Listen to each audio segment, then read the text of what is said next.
पता नहीं अचानक ये सुर, ये ताल, ये थाप, ये घुंघरुओं की ध्वनि हमें अच्छी नहीं लग रही है। सब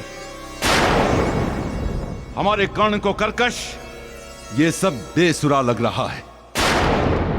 और जब तक हम आपको नृत्य करने के लिए नहीं कहेंगे तब तक आप नृत्य नहीं करेंगी, समझी?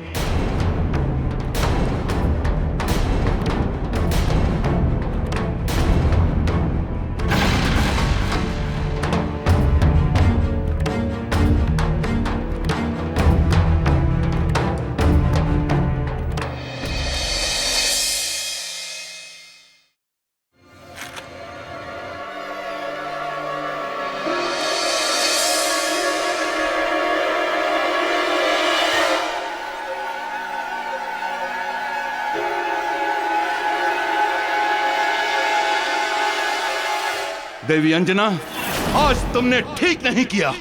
तुम्हें भारी मूल्य चुकाना होगा।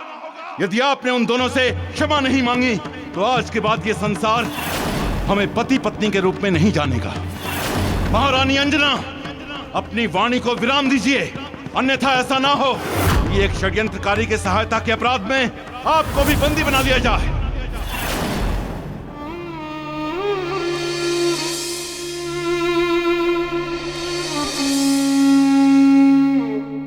पता नहीं क्यों आज मेरा हृदय कचोट रहा है। ऐसी अनुभूति हो रही है जैसे मैंने अंजना के साथ अच्छा नहीं किया। किंतु ऐसा मैंने किया क्यों? ये मेरी समझ में नहीं आ रहा है। इतनी कठोरता का कारण, मेरे से दुर्व्यवहार का उद्देश्य, इन सब के पीछे मैं कहां था? आज ऐसा लगा कि अब तक मैं सोया हुआ हूं और अभी अभी मैं निद्रा से जागा हूं।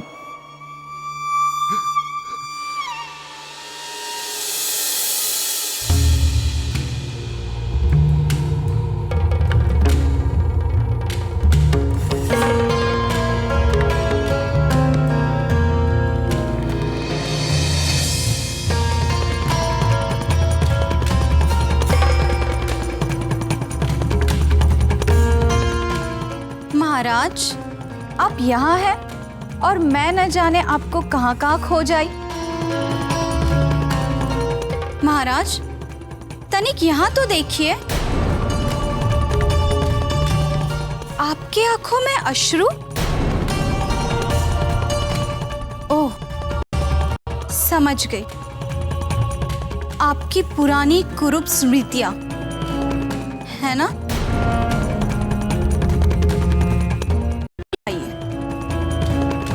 मिटा देती हूँ उन कुरूप स्मृतियों को जो मेरे प्रिय महाराज के अश्रु का कारण है। हमेशा हमेशा के लिए मिटा देती हूँ। माया,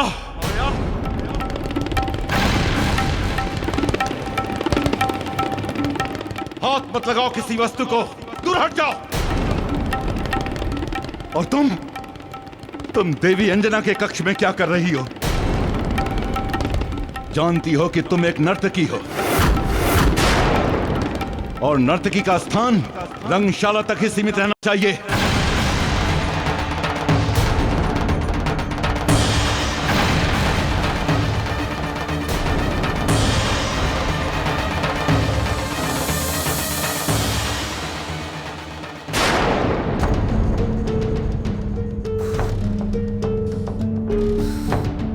ये कैसा परिवर्तन है? लगता है केसरी पर से राहु की प्रचंडता कम हो रही है, और यदि ऐसा ही रहा तो अनर्थ हो जाएगा। हमारा सारा बना बनाया खेल बिगड़ जाएगा। यदि ऐसा हुआ तो राहु की सारी चाल, सब कुछ विफल हो जाएगा। नहीं, ये नहीं हो सकता। नागराज, अब मुझे अनुमति दीजिए, मुझे शीघ्र जाना होगा। आप धन्य हैं मारुति, धन्य हैं। आपने हमें पुनर्जीवन देकर हम पर उपकार किया है, इसके लिए हम हृदय से आभारी हैं। यदि आप हमारी नागमणि वापस नहीं लाते तो हमारा अस्तित्व ही समाप्त हो जाता। मैंने अपने ऐसे हितैषी के प्राण लेने का प्रयास किया है। मैं आपका अपराधी हूँ मारुति, मैं अपराधी हूँ आपका। नहीं नागराज नहीं, उठिए। आप अपराधी नहीं हैं। आपने तो वही किया जो एक प्राणी अपने बचाव में करता है। एक राजा को अपनी प्रजा के हित के लिए करना चाहिए। आपने अपना धर्म निभाया है महाराज। सच में मारुति, आप दया के सागर हैं, दया के सागर। मैं आपकी विनम्रता से अभिभूत हो गया नागराज। अब मुझे जाने दें। बहुत विलंब हो चुका है। वो तपस्विनी स्त्री मेरी प्रतीक्षा कर रही होंगी इन कुंडलों के लिए।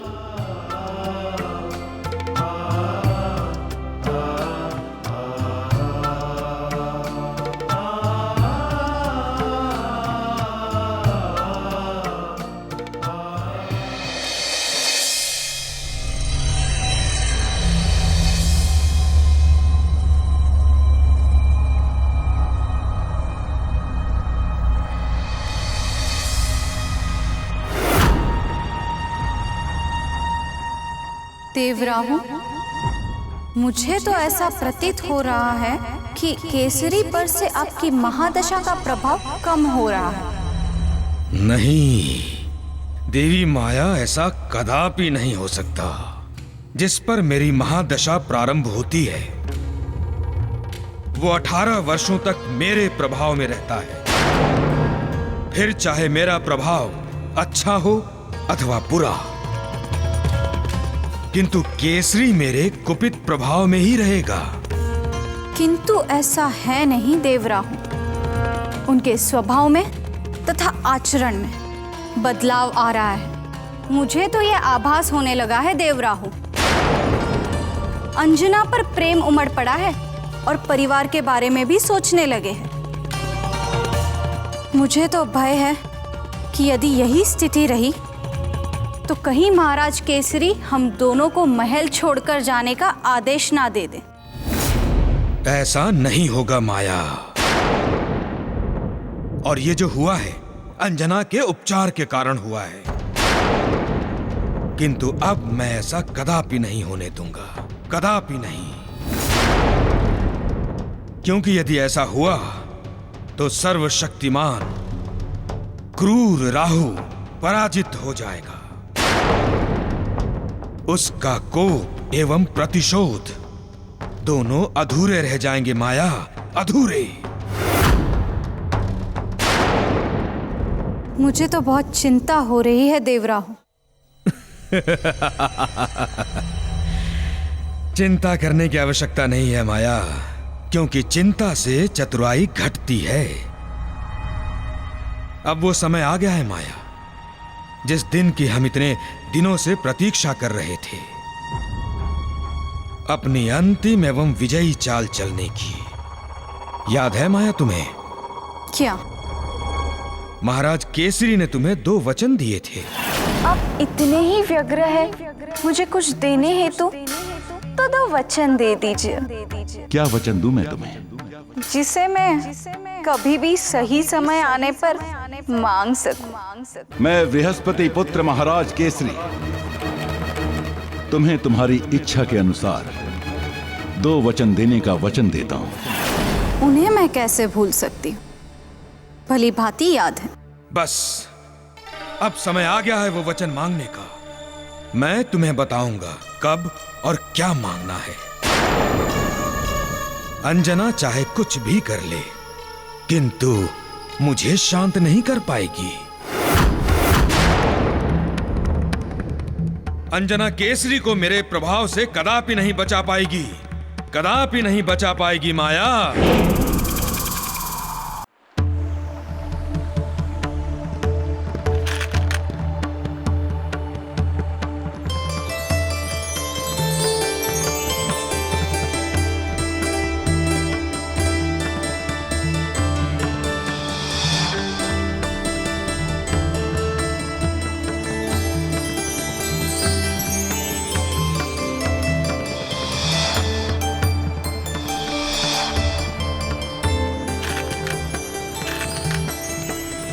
प्रभु, आज मेरा जीवन धन्य हो गया जो मुझे माता अंजना की सेवा करने का अवसर प्रदान किया।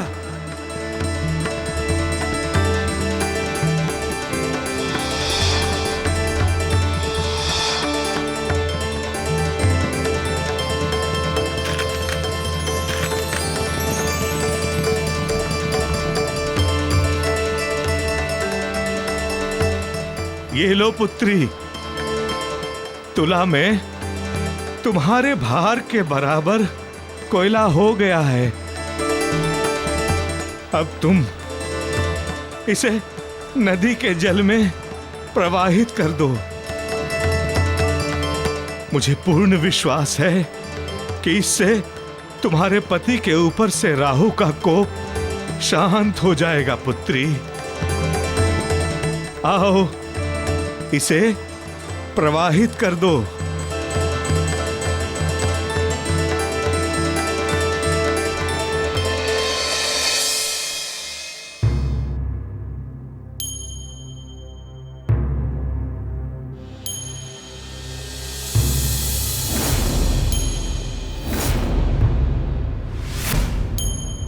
सबसे बड़ा दोष तो आपके पूजा गृह में है महाराज केसरी, जो कि ईशान कोण में स्थित है।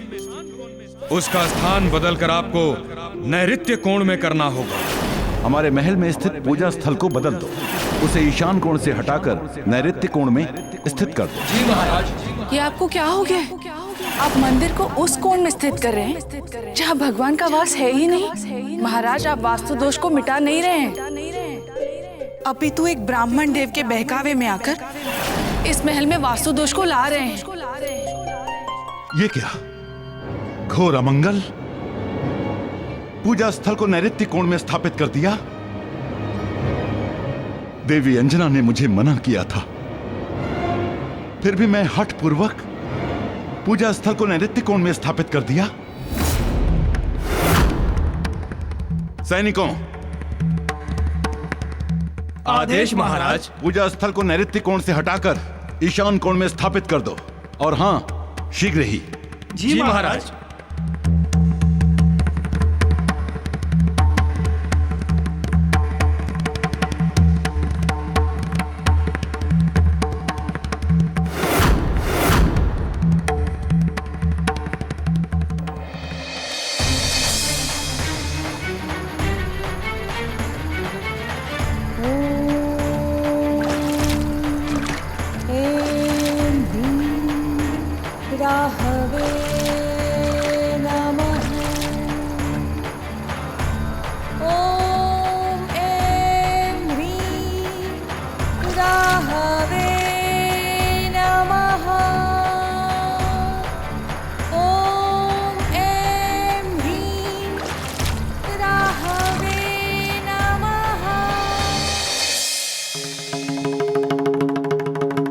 मुख्य द्वार का रंग मटमैला।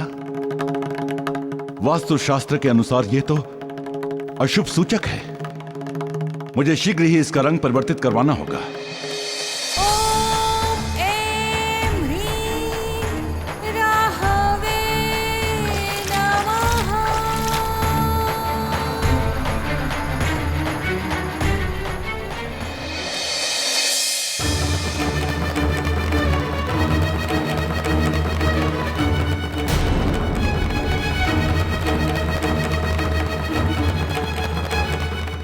सैनिक!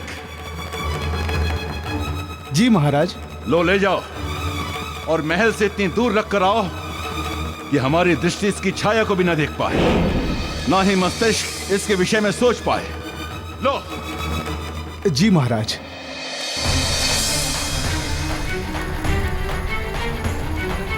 ओम ह्रां ह्रीं सः राहवे नमः। ओम ह्रां ह्रीं सः राहवे नमः।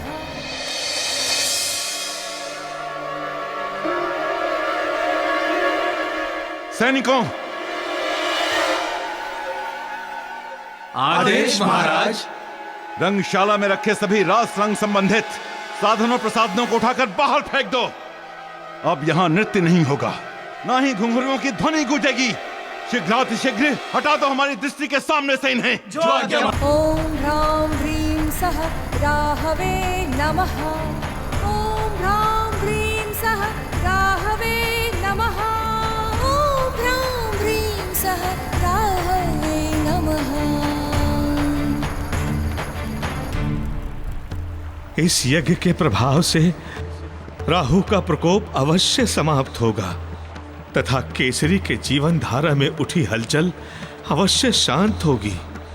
प्रभु तुम्हारा दुख अवश्य हरेंगे पुत्री, अवश्य हरेंगे।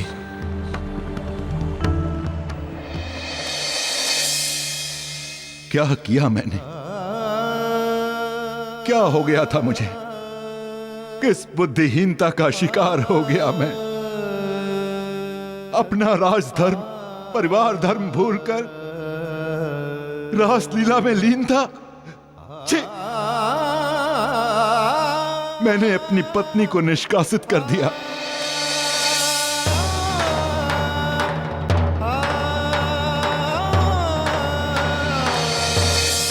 अपने शुभचिंतकों को आरोपित किया। परम प्रतापी महाराज केसरी की आज्ञा से आपको बंदी बनाया जाता है। और अपने भाई जैसे मित्र को मैंने अपमानित किया। आज से बाली और केसरी की मित्रता मृत हो गई, समाप्त हो गई सदैव के लिए। हे प्रभु, ये मुझसे कैसी भूल हो गई? इतने दिनों तक मैंने अपनी प्रजा पर ध्यान नहीं दिया, अपने राज्य की चिंता नहीं की। ये मुझसे कैसा अपराध हो गया? और सबसे पहले मुझे अपनी प्रजा से क्षमा मांगनी होगी।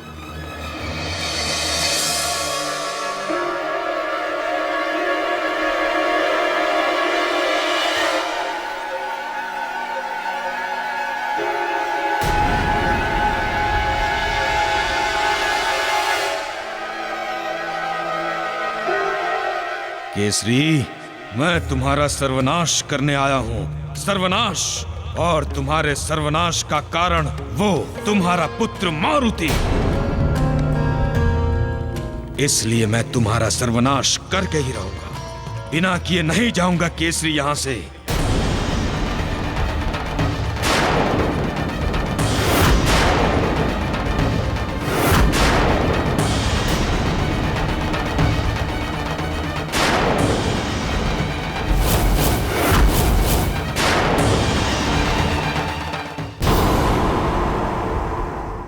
क्षमा कर दीजिएगा हमें।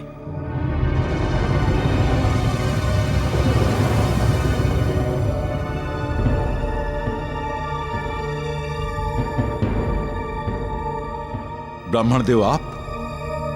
हाँ महाराज, मैंने कहा था ना आपसे, जिस दिन मेरा कार्य पूरा हो जाएगा मैं स्वयं यहां से चला जाऊंगा। और आज वो दिन आ गया है। मेरा कार्य पूर्ण हो गया है महाराज, इसीलिए प्रस्थान की आज्ञा लेने आया हूं।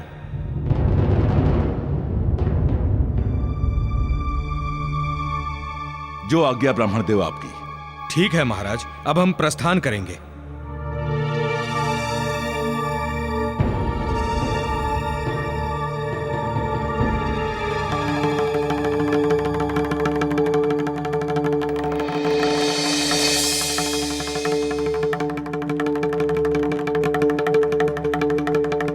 क्षमा कीजिएगा महाराज, किंतु हम इस प्रकार आपको अपना ऋणी बनाकर नहीं जा सकते।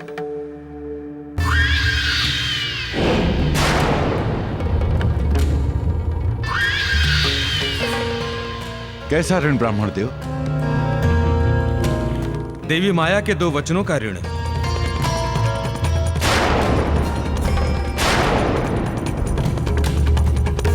हाँ महाराज, आपने मुझे 2 वचन दिए थे। मेरी सेवाओं से प्रसन्न होकर कहा था, जब मन होगा मांग लेना। आज जो आपने हमें प्रसन्नता दी है, उससे ऋणी हो गए हैं हम तुम्हारे। मांगो आज, क्या इच्छा है तुम्हारी?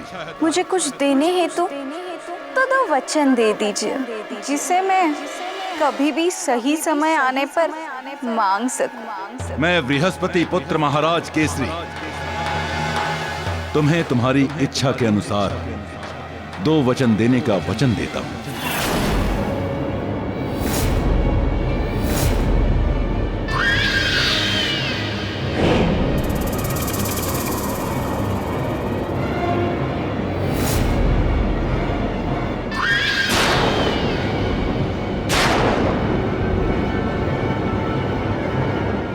मांगो, क्या चाहिए तुम्हें?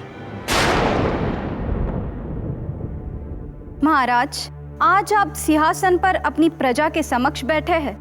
कहीं ऐसा ना हो कि आप मेरा वचन पूरा ना कर सके।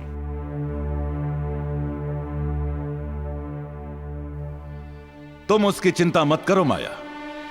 महाराज केसरी वचन देना जानता है तो वचन निभाना भी जानता है।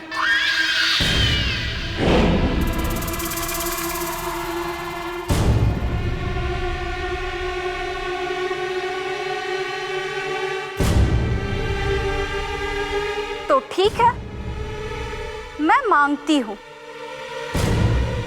अपने पहले वचन में मैं राजपूंजी मांगती हूँ। राजपूंजी? अपने पहले वचन में मैं राजपूंजी मांगती हूँ। अपने पहले वचन में मैं राजपूंजी मांगती हूँ। तथा दूसरे वचन में राज मुद्रिका। राज मुद्रिका? तथा दूसरे वचन में राज मुद्रिका।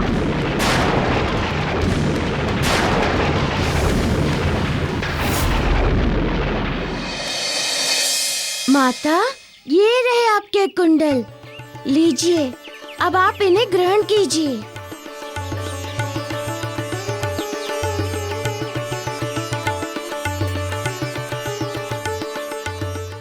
तुम धन्य हो मारुति। समझ नहीं आता कि किसकी प्रशंसा करूं, तुम्हारी अथवा तुम्हारे माता पिता की, जिन्होंने तुम्हें जन्म दिया और इतने अच्छे संस्कार दिए कि तुम एक अपरिचित के लिए निस्वार्थ संकट की अग्नि में कूद पड़े और इन कुंडलों को वहां से लेकर आए। आप बस आशीर्वाद दीजिए माता कि मैं शीघ्र सिद्धि लोक पहुंच जाऊं। अब मार्ग में कोई अड़चन ना पड़े, बस। वो तो तुम अवश्य पहुंचोगे पुत्र, मैं आशीर्वाद देती हूँ। किंतु अपने आशीर्वाद के साथ मैं तुम्हें कुछ और भी देना चाहती हूँ। क्या माता? ये कुंडल, मैं ये कुंडल तुम्हें सौंपती हूँ, इन्हें स्वीकार करो पुत्र। ये आप क्या कह रही हैं माता? मैं क्या करूँगा इन कुंडलों को लेकर?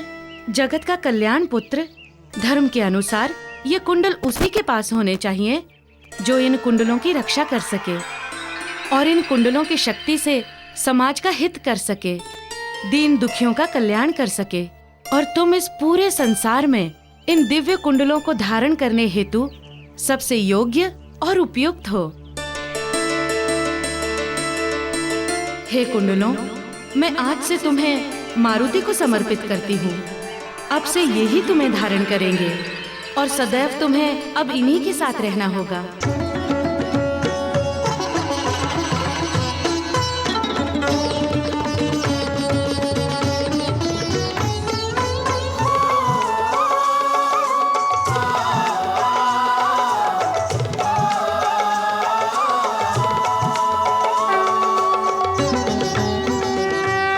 अब से लोग कानन कुंडल कुंचित केशा के व्याख्यान से तुम्हारा गुणगान करेंगे।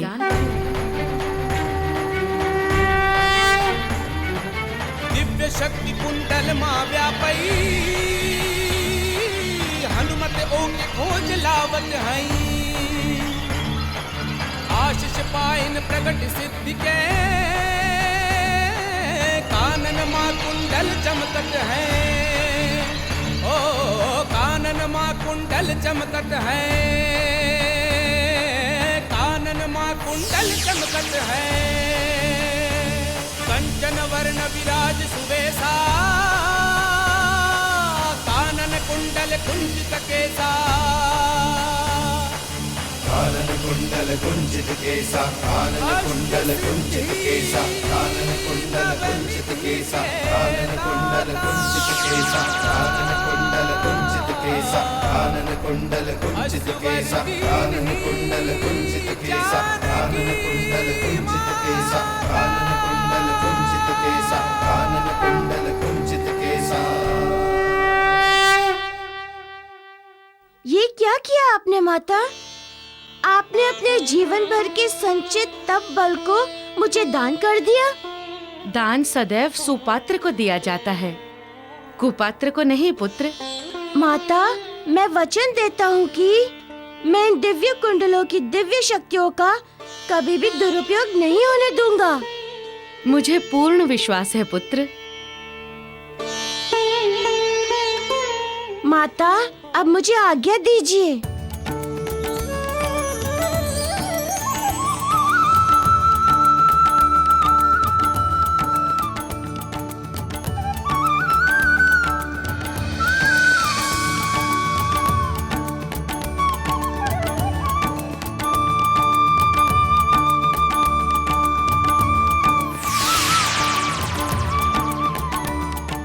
अंततः हनुमान, इन कुंडलों को प्राप्त करके तुमने मुझे भी साध ही लिया।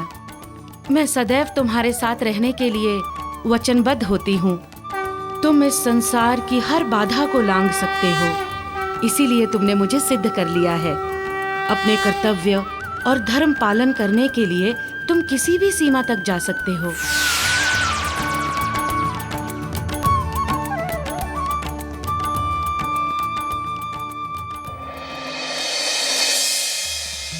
राजकुंजी,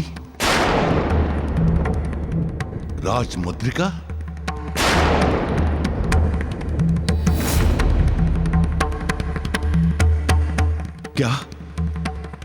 क्या मांगा? क्या हुआ महाराज? कंठ में वाणी क्यों अटक गई? आप तो महाराज हैं ना। अपने वचनों को पूर्ण करना महाराजाओं का धर्म है, राजधर्म महाराज। क्या हुआ महाराज?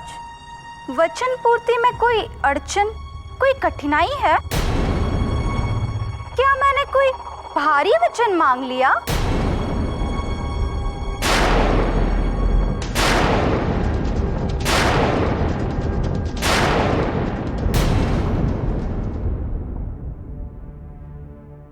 माया, इन दो के अतिरिक्त तुम कुछ भी मांग लो।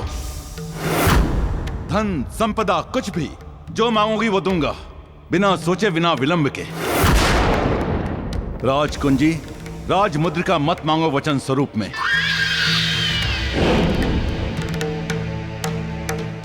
नहीं महाराज, देना है तो राजकुंजी एवं राजमुद्रिका ही दीजिए, वरना कह दीजिए सबके समक्ष कि नहीं कर सकते आप वचन पूर्ण।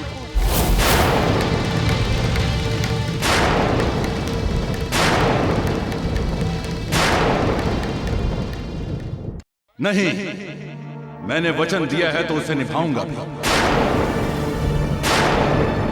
मैं अपने वचन पूर्ति हेतु तुम्हें राजकुंजी और राजमुद्रिका अवश्य दूंगा। दीवान, जाओ लेकर आओ राजकुंजी।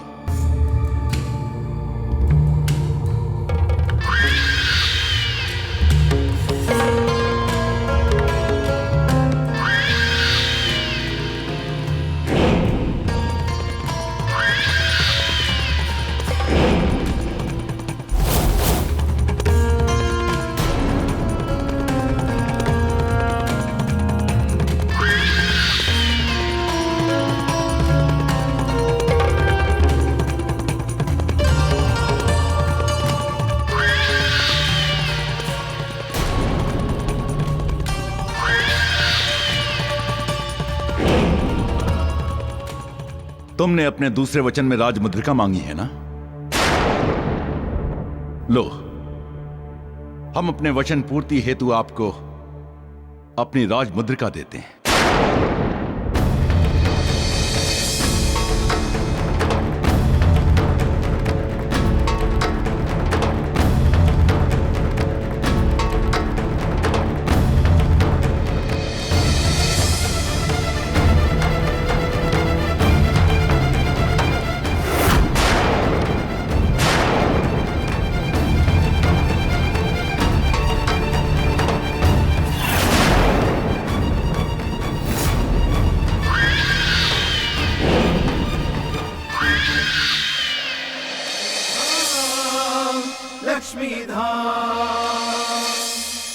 लक्ष्मी लोक में कमलासन पे खड़ी माँ वैभव लक्ष्मी,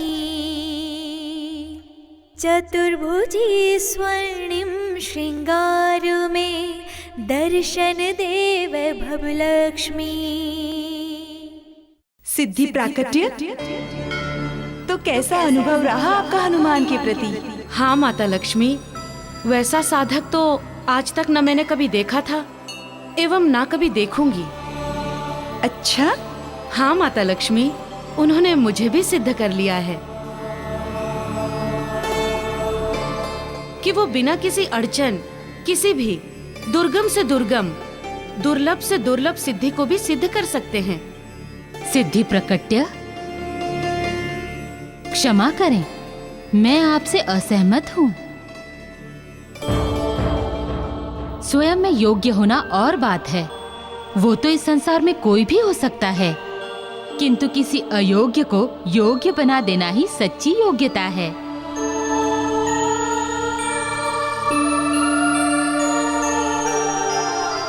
आपके कहने का तात्पर्य क्या है सिद्धि प्रकम्य?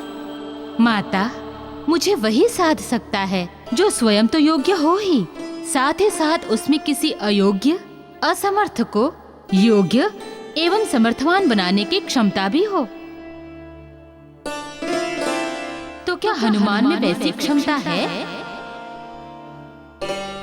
अपनी इस जिज्ञासा को शांत करने हेतु आपको हनुमान के समक्ष जाना ही होगा सिद्धि। मैं उस साक्षात्कार के लिए तैयार हूँ माता। मुझे आज्ञा दे कि मैं अपनी कठिनतम परीक्षा को उनके समक्ष प्रस्तुत कर सकूं।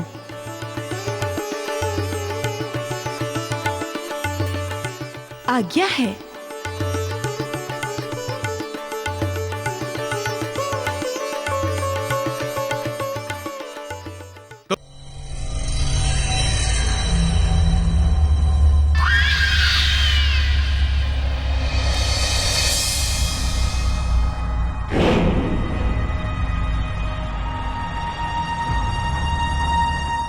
लो, राजकुंजी देकर हम तुम्हारा दूसरा वचन भी पूरा करते हैं।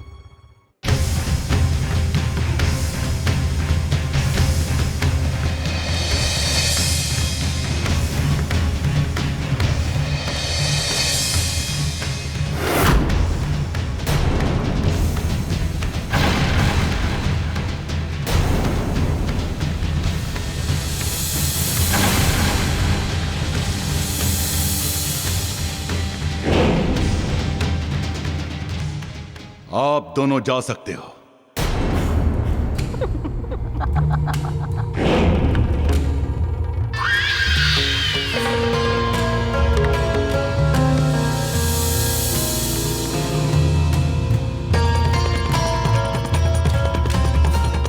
नहीं महाराज, नहीं, हम नहीं जाएंगे यहां से।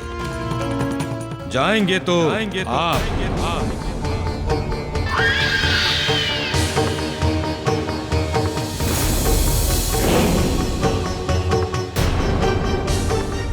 इस राजमहल से और इस अंजन प्रदेश से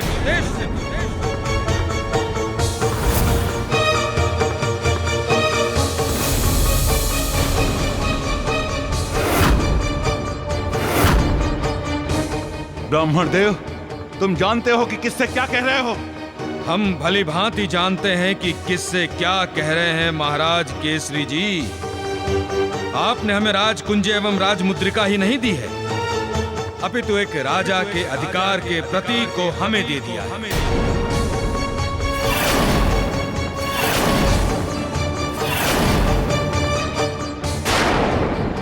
इसलिए ना तो अब इस राजमहल में आपका कोई अधिकार है और ना ही अंजन प्रदेश के राज सिंहासन पर आपका कोई अधिकार।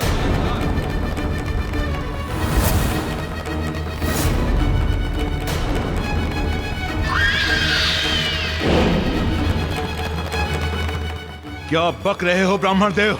तुम कहीं पागल तो नहीं हो गए हो? मस्तिष्क तो आपका खराब हो गया है महाराज केसरी, जो राजधर्म के नियमों को भूल गए हो। तुमने हमें ये राजकुंज सौंपी है, जिसका अर्थ है अंजन प्रदेश के समस्त धन भंडार पर हमारा अधिकार। तथा राज मुद्रिका का अर्थ है कि हम यहाँ के राजा और देवी माया यहाँ की महारानी। संपूर्ण अंजन प्रदेश पर अब हमारा अधिकार है, हम दोनों का अधिकार।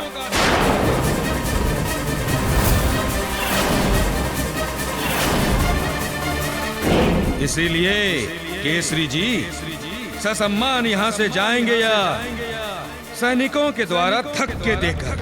नीच ब्राह्मण देव, मैं तेरी हत्या कर दूंगा, हत्या, और इस नीच की भी। पापी! केसरी, तुम ये भूल गए हो कि हम यहाँ के महाराज हैं और ये यहाँ की महारानी। तुम्हारे इस दुर्व्यवहार के लिए हम तुम्हें मृत्यु दंड तक दे सकते हैं।